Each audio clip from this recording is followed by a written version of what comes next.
Hello বন্ধুরা, সবাই নিশ্চয়ই খুব ভালো আছো। আমিও ভালো আছি। আরও একটা নতুন ভিডিওতে তোমাদের সকলকে জানাই স্বাগত। একটা কথা আছে না, খেল খতম পয়সা হজম। তো এইখানেও মনে হচ্ছে তাই হয়েছে। কেন বলছি এই কথাটা? লাইভ দেখলাম, সীমাদির ভাইয়ের লাইভ দেখলাম। তো লাইভে নর্মালি যেরকম প্রথম দিকে কমেন্ট পড়া, নেগেটিভ কমেন্ট, পজিটিভ কমেন্ট সবই আসছিল। লাইভ দেখছি এবং তারপরেই দেখলাম যে কথাটা, যেটা আসল কথা সবার জানার ইচ্ছে, যে গেট এবং পাঁচিল বাবদ 5 লাখ টাকা, যেটা অ্যামাউন্টটা অবশ্য সীমাদি বলেনি, একজন ক্রিয়েটার তুলেছে 5 লাখ টাকার কথা। তো গেট আর পাঁচিল বাবদ নাকি টাকা পেয়েছে, মোটা টাকা, মানে গেটটাও গিফটের দান। এমনও কথা বলেছিল যে যেই গেটের জন্য আমি টাকা তুলে দিলাম সেই গেটের বাইরেই আমাকে চেয়ার পেতে বসতে দিবি, এরকম একটা কথা। তো আমরা জেনে গেছিলাম যে গেট আর পাঁচিলের টাকা হাতে পেয়ে গেছে, সেই টাকা দিয়েই হচ্ছে গেট হচ্ছে। কিন্তু ভাইয়ের মুখ থেকে শুনতে পেলাম, মানে সীমাদির ভাইয়ের মুখ থেকে শুনতে পেলাম যে গেটের টাকা হচ্ছে সে এখনো হাতে পায়নি।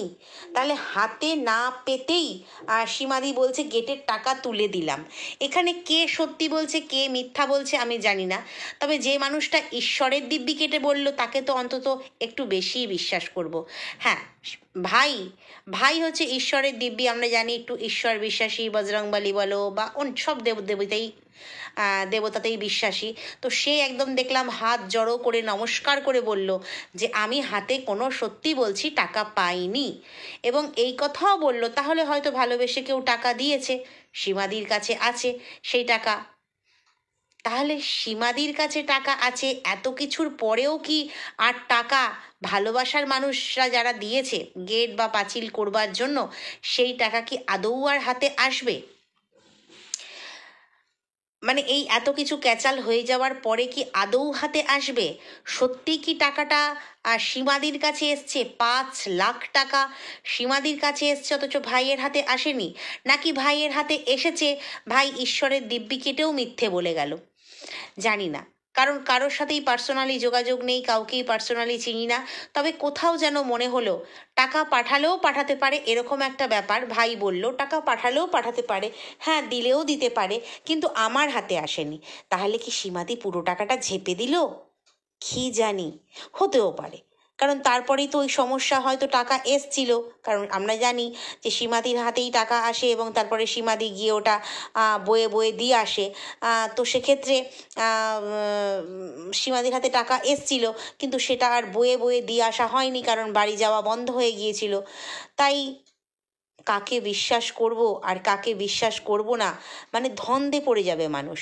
একজন বলছে আমি টাকা তুলে দিয়ে এসেছি, তাই আমাকে গেটের বাইরে, যে গেটের টাকা আমি হাতে তুলে দিয়ে এলাম আমাকে গেটের বাইরে। আরেকজন বলছে যে আমি টাকা পাইনি, ঈশ্বরের দিব্যি কেটে বলছে। কাকে বিশ্বাস করি? তো যাই হোক, বিশ্বাস অবিশ্বাসের কথা নয়, তবে গেট বা পাঁচিলের টাকা যে আসতে পারে, এটা যে নিজেদের টাকায় নয়, এটা কিন্তু ভাইয়ের মুখ দেখে বোঝা গেল। বললো ও আচ্ছা, টাকা মানে হয়তো তাহলে এসেছে, তাহলে হয়তো সীমাদের কাছে এসেছে, পরে পেয়ে যাব। মানে এই রকম যে টাকা আসতে পারে, এই কথাবার্তা হয়তো তাহলে আগে ভাইয়ের কানে অলরেডি এসেছিল।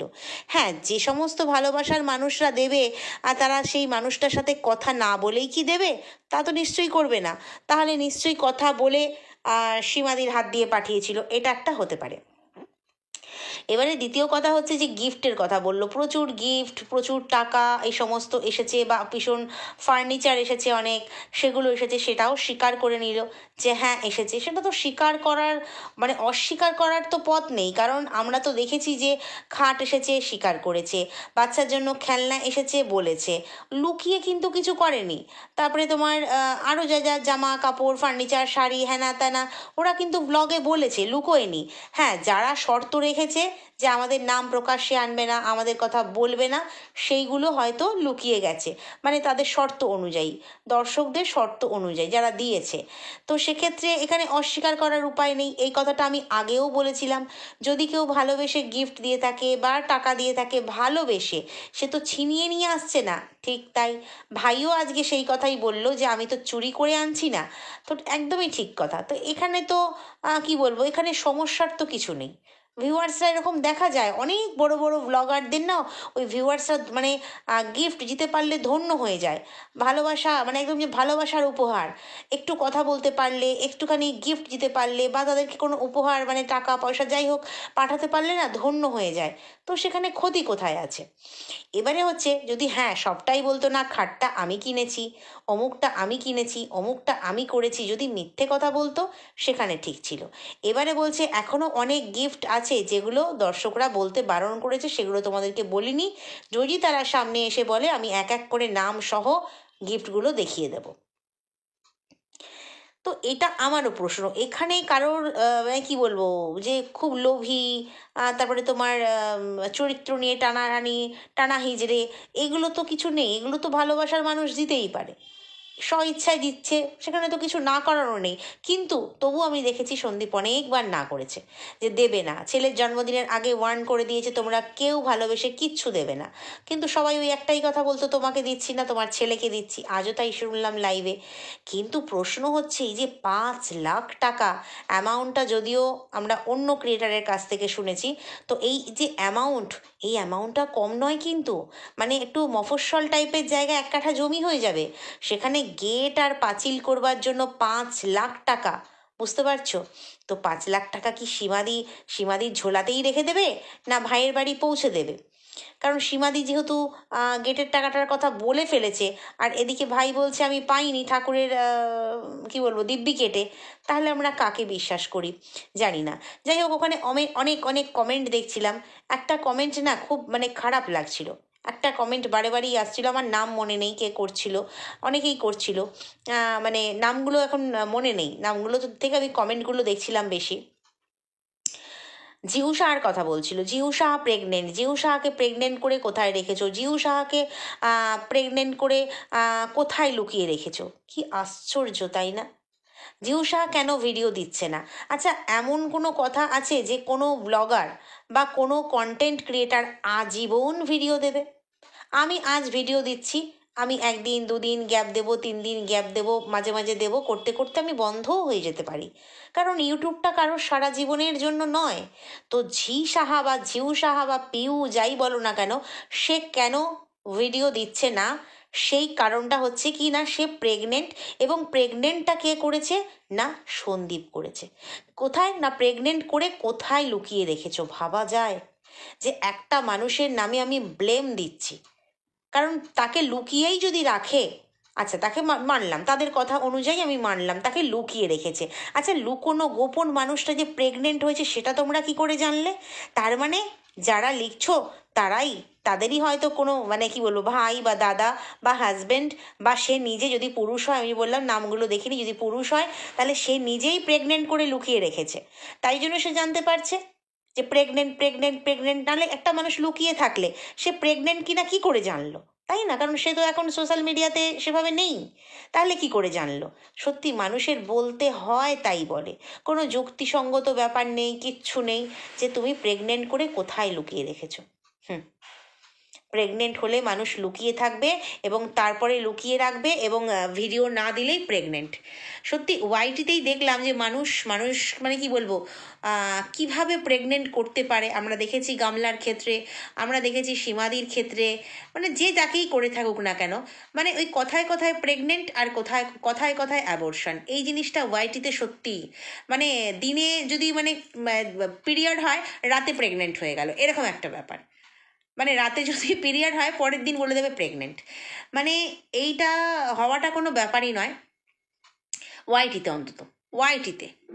আমরা জানি যে কিভাবে এই মানে কি বলবো প্রেগনেন্ট হতে গেলে একটা কোন প্রসেসের মধ্যে দিয়ে মানুষ যায়, কিন্তু এখানে কথার দ্বারা মানুষ প্রেগনেন্ট করে দিতে পারে।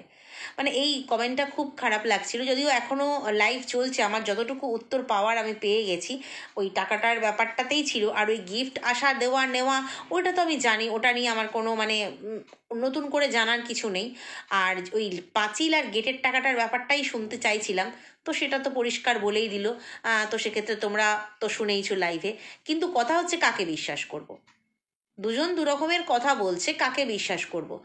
তবে আমার মনে হয় ভাইকে একটু বিশ্বাস করা উচিত, তার কারণ ওই যে ভগবানের দিব্যি কাটলো। আর সীমাদিকে একটু অবিশ্বাস করলাম, পুরোটা নয়, একটু অবিশ্বাস করলাম। তার কারণ হচ্ছে ওই যে টাকার প্রসঙ্গ যদি নিজেই মেনে রাখতো না, যদি ভাই কিছুই না জানতো টাকার ব্যাপারটা, তো সেখানে কিন্তু সীমাদি টাকার ব্যাপারটা পুরোপুরি হয়তো চেপে যেত, মানে নিজের ঝোলাতেই রেখে দিত, ঝোলা বই আর নিয়ে যেত না, নিজের কাছেই রেখে দিত। মানে এইরকম মানে ধন্দে ফেলে দেওয়া হলো। তো সেই জন্য যদি না ভাইকে জানানোই হয়, ভাই যেরকম বললো যে আমি কিছুই জানি না, ও টাকা দিয়েছে, ও টাকা এসছে, ও টাকার কথা বলেছে, এরকম একটা ব্যাপার যে আমি কিছুই জানি না, আকাশ থেকে পড়ার মতন, তাহলে যদি সত্যিই টাকা এসে থাকে, তাহলে কিন্তু সীমাদি যদি মনে করতো যে আমি টাকা দেবো না, হাত পর্যন্ত পৌঁছাবো না, তাহলে কিন্তু সীমাদি ব্যাপারটাকে উত্থাপনই করতো না, নিজের ঝোলাতেই রেখে দিত। তো যখন তুলেছে এটা কথাটা, হয়তো 5 লাখ না দিলেও মানে কথার কথা বলছি, 5,000ও দিয়েছে, 5 লাখ না দিলেও 5,000ও দিয়েছে, হয়তো পুরোটা পায়নি, সেই জন্য হয়তো ভাই অস্বীকার করে গেল। এবার আরেকটা কথা, ওখানে কিমা কিমা কিমা সবাই কমেন্টে লিখছিল, তো একটা জিনিস দেখে ভীষণ অবাক হলাম, ঠিক যেইভাবে পিউ বলো, মিমি বলো, পিউ সাহা, মিমি সাহা, একে যেমন চিনতে পারেনি, অনেকেই বলে যে একটা নামে রেখেছিল তো অন্য নাম বলেছিল সেই জন্য চিনতে পারেনি, মানে এই বাচ্চার বাবা ওই জন্য চিনতে পারেনি, কে পিউ, কে, আমি তো চিনি না, আমি তো কথা বলিনি, সেই যে বলেছিল, তো সেক্ষেত্রে তোমার চিনতে পারেনি, ওই জন্য চিনতে পারেনি। ওটা আমার কাছে কোনো কারণ নয়, কারণ আমার সঙ্গে যার সঙ্গে বন্ধুত্ব থাকবে তার ডাকনামটা মানে নিকনেমটাও আমি জানবো, ভালো নামটাও আমি জানবো, আমি সবটাই জানবো, যার সঙ্গে এত ভালো বন্ধুত্ব থাকবে, বাড়িতে যাওয়া আসা থাকবে, কারণ আমরা দেখেছিলাম রিলস। তো যাই হোক, সেটা যে কী পারপাসে গেছে না গেছে সেটা পরের কথা। তো এবারে হচ্ছে কথা, আজকে ওই কিমাদি কিমা কিমা সবাই করছিল, এবার ভাইয়ের একটু বেশি ন্যাকামো হয়ে গেল যে কিমাকে আমি কিমা বলে চিনি না তো, কিমাকে, কে কিমা, কিমা কাকে বলছো, এটা কিন্তু একটু ওভার অ্যাক্টিং হয়ে গেল। তো যাই হোক, অনেকেই বলছে ওই সীমাদিকে কিমা বলছে, সীমাদিকে কিমা বলছে, সীমাদিকেই সবাই ওয়াইটিতে কিমা বলে রাখে। তো সেক্ষেত্রে একটাই কথা যে সীমাদিকে যে কিমা বলে ডাকে, এবং শুধু সীমাদিকে না, এখানে অনেকের অনেক নিকনেম আছে, মানে ঢেপি, গুপ্তি, লেলোবুড়ি, তার 49, আমরা সবাই জানি এদেরকে সব ব্যঙ্গ করে এই নামে ডাকে, যদিও উচিত নয়, প্রত্যেকের প্রাপ্য সম্মানটুকু দিয়েই কথা বলা উচিত। তো যাই হোক, এইসব নামে ডাকে, এই নামগুলো কিন্তু প্রত্যেকের কাছে জানা, মানে সমস্ত ভিউয়ার্সদের কাছে জানা, অথচ ভাই জানে না। ভাই তো এই কদিন কন্ট্রোভার্সি ছেড়েছে, মানে দিদির ভাই, সীমাদির ভাই তো কয়েকদিন কন্ট্রোভার্সি ছেড়েছে, এখন নয় কন্ট্রোভার্সি পছন্দ করে না, কিন্তু আগে তো কন্ট্রোভার্সির মধ্যেই ছিল, প্রচুর কন্ট্রোভার্সিয়াল ভিডিও দেখতো, এবং নিজেও গামলা ফোকলা এরকম বলতো, গামলা নিয়ে অনেক ব্লগও বানিয়ে ফেলেছিল। তো সেক্ষেত্রে কিমা কাকে বলে জানে না, এটা কিন্তু একটু ওভার অ্যাক্টিং হয়ে গেল, ভাইয়ের ওভার অ্যাক্টিং আর দিদির ওই মানে কি বলবো, খেল খতম পয়সা হাজম, এই দুটো মিলিয়ে লাইফটা ঠিক খুব একটা জমলো না, মানে এগুলো হাস্যকর লাগলো আর কি, জমলো না বলতে এটাই মনে হলো, এগুলো ভীষণ হাস্যকর লাগলো। যাই হোক, গেটের টাকা পেলে হয়তো যদি হাতে পায় তাহলে পরবর্তীকালে জানতে পারবো, বা এই লাইভের পরিপ্রেক্ষিতে হয়তো আবারও লাইভ আসবে সীমাদির, সেইখানে সীমাদি আবার হয়তো ওই ঈশ্বরের দিব্যি টিব্বি কেটে কিছু বলবে না, আমি এত টাকা দিয়েছি বা আমার কাছে এসছে, মানে আরও সত্যটা, আরও বেশি সত্যটা হয়তো আমরা আবার সীমাদির লাইভ থেকে জানতে পারবো। তো যাই হোক, লাইভ দেখলাম, কিছু সত্যি কিছু মিথ্যে মিলিয়ে বলা হলো, এবং কিছু ওভার অ্যাক্টিং করা হলো।